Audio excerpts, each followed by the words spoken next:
royal feuds like this have been solved in the past. Historian Sir Anthony Seldon joins me now. Good afternoon, Sir Anthony. Hello, Kathy. I'm not certain, that they really have ever been solved. It's pretty hard to solve a dispute. Oh, well, you're the historian, so take me through sort of royal rifts as dramatic as this one. I'm sure there have been many, perhaps more dramatic. Tell us what you think. Kathy, we'd need a whole weekend to go through royal rifts going back to William I, but we won't do that. So just on more recent times, the abdication, and Edward VIII went off to France and was kept more or less quiet, a very unsavoury character, or Margaret, the late Queen's sister, who was in love with Peter Townsend, and wasn't allowed to marry him, and he then went off, and she went off, and bore an understandably sadness and anger that she wasn't allowed to be with the person that she loved. Diana married to Charles, an agreement over a divorce. Not very happy, but at least until the Martin Bashir interview, it was seen for a while to have resolved it, and then of course that all exploded. I don't think, Cassie, that there is any happy way forward here apart from a new relationship and agreement between them, in which William shows himself to be the older brother and the grown up in this. Oh, right. So you think that William should sort of reach out to him, because a lot of the commentary is focused on, Harry should, initiate things. A lot of anger actually directed at Harry and all the revelations. But you think William should be the bigger man in this? That anger, notwithstanding, an incredibly hurt and damaged book and series of responses from Harry that seem terribly tone deaf to the position of this country going through so many deep problems, utterly terrible timing, and I think a very sad and hurt and damaged text and series of revelations. All that, Kathy, notwithstanding, that I think it is incumbent on, indeed, on William as the older brother to come forward and build the bridges, because otherwise, what's going to happen? I mean, there are only two ways that this can go forward now.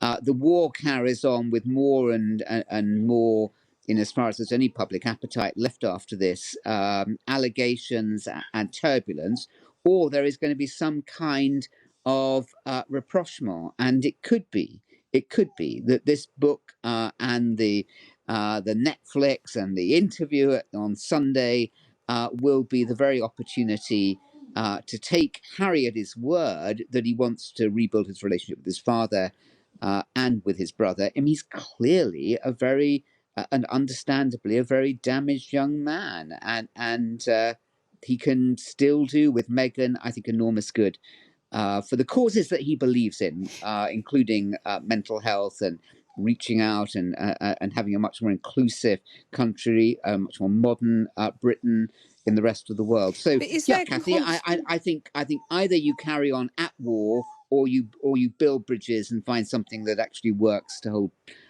hold the brothers together, because I think they both yearn for it deep down. But are there constitutional implications and concerns about some of these revelations? For example, about Prince William's fitness to be king? Frankly, I'm sure listeners will come in and say that there are lots. To me, many brothers fight physically or verbally. I wouldn't. Well, maybe many more verbally than physically. I mean, obviously that's very, very regrettable that happened and that he talked about it. But I think people must make their own judgments. To me, it speaks of somebody deeply, William, if indeed the allegation is true, a deeply troubled and vexed person at the end of his tether. And just finally, I mean, you talked about some more recent examples of royal rifts, but just looking further back, none of those that you cited were as sort of violent and dramatic as this. But looking further back in history, there would be plenty of examples. Well, I mean, there are no executions and stabbings and murders and plots on that scale.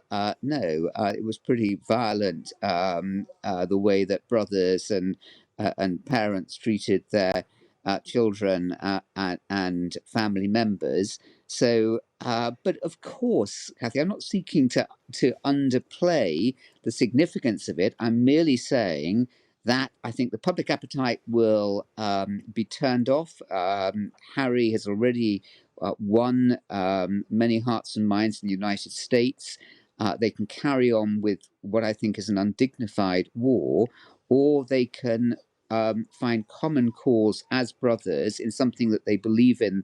They believe in many things together, including mental health and including having Britain as a more inclusive country in the world. They can be a formidable force if they, and indeed their wives, can find that rather than carrying on in this way. So I think that's the lesson from the royals of the past. That this rapid Cook's tour through 900 years of history Mm. is that that George Orr is better than War.